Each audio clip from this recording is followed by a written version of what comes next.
भवन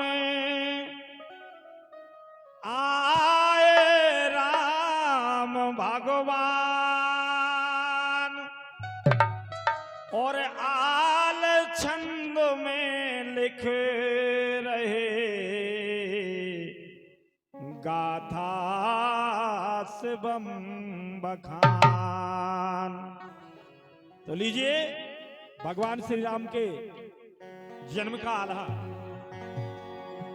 बहुत रहस्यमयी कथा सुने आप।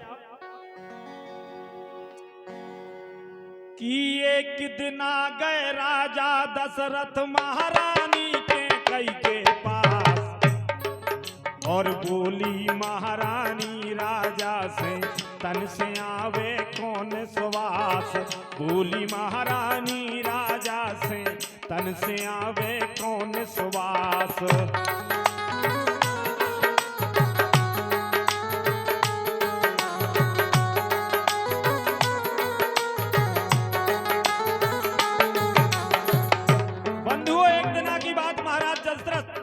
जैसे ही कैकेयी के पास पहुंचे महलों में, महाराज के शरीर से सुंदर खुशबू आ रही थी, ऐसी खुशबू जो कभी नहीं सूंघी। उस खुशबू को ग्रहण करने बाद कैकेयी बोली कि ये खुशबू कहां से आ रही है, कौन सा इत्र है, कौन से फूल की खुशबू है। तो सुनकर के महाराज बड़े मुस्कुराने महाराजा दशरथ, अरे मुस्काने महाराजा दशरथ और के कैसे कहा सुनाए। देवराज स्वागत करते हैं वही हार रहे महकाए। देवराज स्वागत करते हैं वही हार रहे महकाए।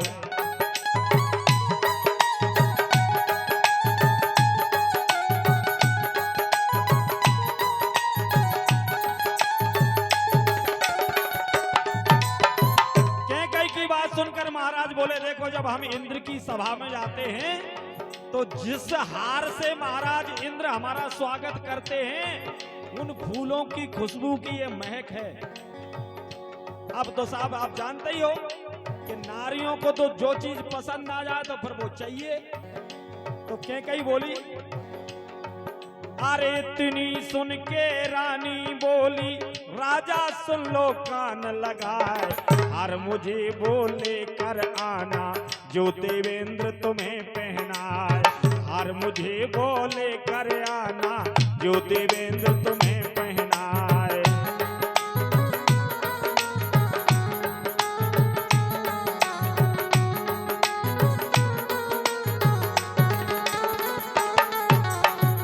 बंधुओं कैकेयी ने कहा कि फिर तो वो हार मुझे चाहिए जो इंद्र देवता तुम्हें पहनाते हैं। अब क्या हुआ, अगली सभा में जैसे ही महाराज दशरथ जी गए, अरे इंद्र सभा में राजन पहुंचे, वापस लौटे अवध को आए। आई याद हार माला की राजन लौट स्वर्ग में जाए। आई याद हार माला की राजन लौट स्वर्ग में जाए।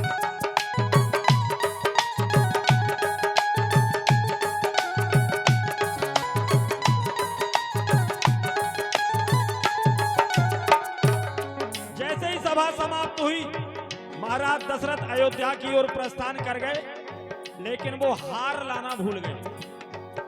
आधे रास्ते में आए, जैसे ही याद आया कि कैकेयी ने तो वो हार मंगवाया था, वो तुम्हें भूल ही आया। महाराज लौट कर गए तो इंद्र की सभा में क्या देखा, सारे देवता लोग थे, सब जा चुके थे, केवल वहां इंद्र के कुछ सेवक थे। अरे अजब नजारा देखा राजन, मन में सोच सोच रह जाए। दशरथ जी के सिंहासन को गौमूत्र से रहे धुलाए। दशरथ जी के सिंहासन को गौमूत्र से रहे धुलाए।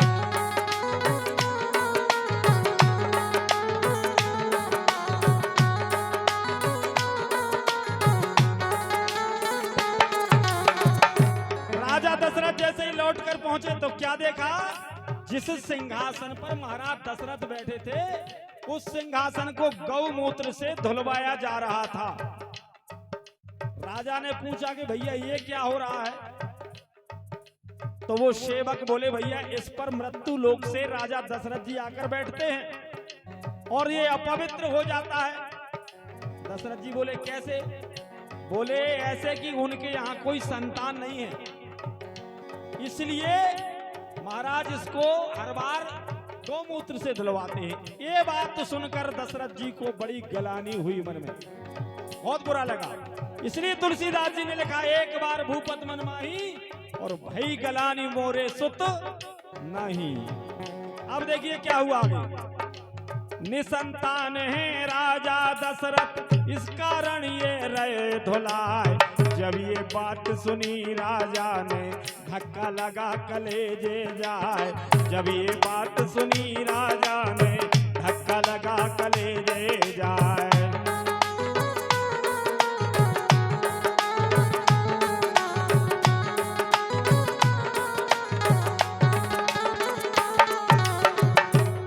इसके बाद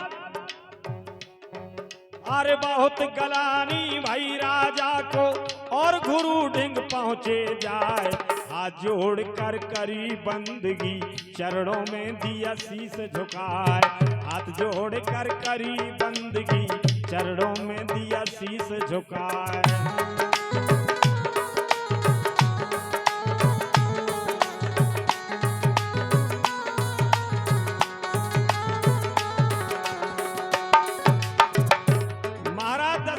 वशिष्ठ जी के पास पहुंचे और कहने लगे महाराज आओ बुढ़ापा गुरुवर मेरा मन में चिंता रही सताए। और लेकिन दशरथ के आंगन में पानी देने वाला ना है। लेकिन दशरथ के आंगन में पानी देने वाला ना है।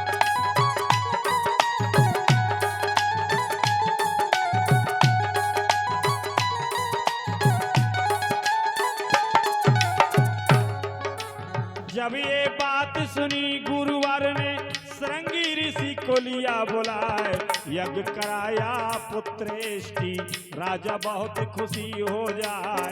यज्ञ कराया पुत्रेष्टि राजा बहुत खुशी हो जाए।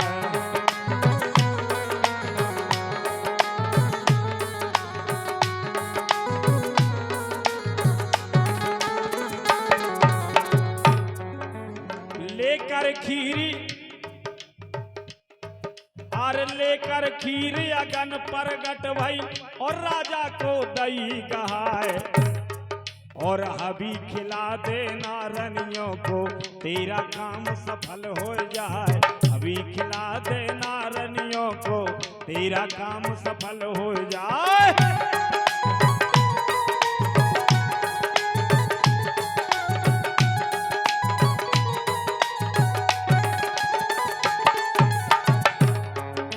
लेकर खीर चले महाराजा और रनियों को दिया खिलाए।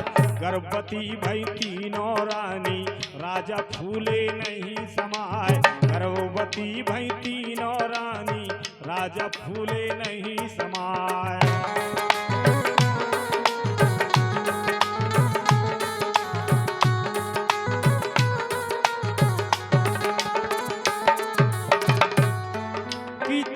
महीना शुक्ल पक्ष में पावन दिन था मंगलवार।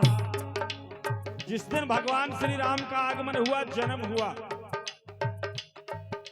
चैत महीना शुक्ल पक्ष में पावन दिन था मंगलवार। कौशल्या की गोद में आए अरे राघव विष्णु के अवतार। कौशल्या की गोद में आए राघव विष्णु के अवतार।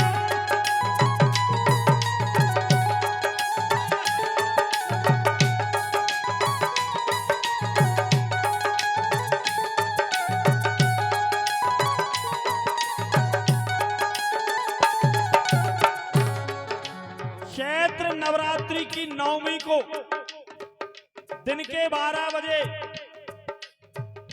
भगवान श्री राम अपनी 16 कलाओं के साथ अवतरित हुए।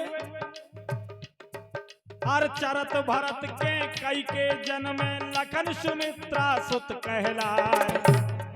और बाजन लगी बधाई दोरे नौवत डंका दिया लगाए।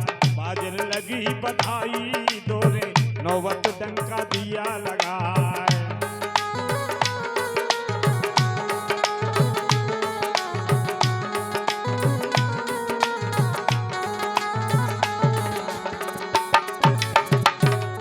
जैसे ही भगवान के जन्म का समाचार मिला कि राजा दशरथ के यहाँ 4 पुत्र हुए हैं, तो मांगत भाट भिखारी बंदी भारी भीड़ लगी दरबार।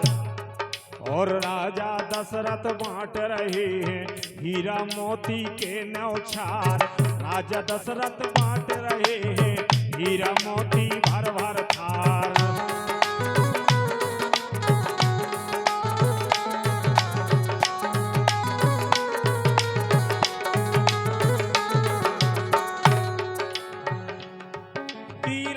जन्म की कथा सुहानी शिवम कवि ने कही बखान। और भूल चूक पे ध्यान न दैयो पंचो जान मोए अज्ञान। भूल चूक